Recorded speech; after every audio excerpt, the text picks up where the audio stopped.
പത്തനംതിട്ട ലോക്സഭാ മണ്ഡലത്തിലെ നിയുക്ത LDF സ്ഥാനാർത്ഥി ഡോക്ടർ തോമസ് ഐസക്കിനെതിരെ വിമർശനവുമായി ആന്റോ ആന്റണി MP. ദീർഘകാലം ധനമന്ത്രിയായിരുന്നിട്ടും ഗൌരവമായ ഒരു കാര്യവും തോമസ് ഐസക് ചെയ്തില്ലെന്നായിരുന്നു വിമർശനം. ശബരിമല വിഷയം ഇക്കുറിയും മണ്ഡലത്തിൽ ചർച്ചയാകുമെന്നും ആന്റോ ആന്റണി MP റിപ്പോർട്ടറിനോട് പറഞ്ഞു. ഔദ്യോഗിക സ്ഥാനാർത്ഥി പ്രഖ്യാപനം വന്നില്ലെങ്കിലും നിയുക്ത UDF സ്ഥാനാർത്ഥി ആന്റോ ആന്റണി MP പത്തനംതിട്ട ലോക്സഭാ മണ്ഡലത്തിൽ പ്രവർത്തനം തുടങ്ങിക്കഴിഞ്ഞു. നിയുക്ത LDF സ്ഥാനാർത്ഥി ഡോക്ടർ തോമസ് ഐസക്കിനെതിരെ വിമർശനവും ആന്റോ ആന്റണി MP നടത്തി.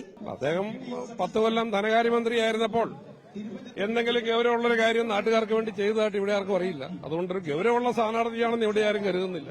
3 തവണ പത്തനംതിട്ട ലോക്സഭാ മണ്ഡലത്തെ പ്രതിനിധീകരിച്ചിട്ടും എടുത്തു പറയത്തക്ക ഒരു വികസന പ്രവർത്തനവും ആന്റോ ആന്റണി MPക്ക് നടത്താൻ കഴിഞ്ഞില്ലെന്ന് LDF വിമർശിക്കുന്നു. വിമർശനത്തിന് മറുപടിയും ആന്റോ ആന്റണി MP നൽകി. എന്റെ വികസന പ്രക്രിയകൾ എന്താണെന്നുള്ളത് ഈ നാട്ടിലെ ജനങ്ങൾക്കറിയാം.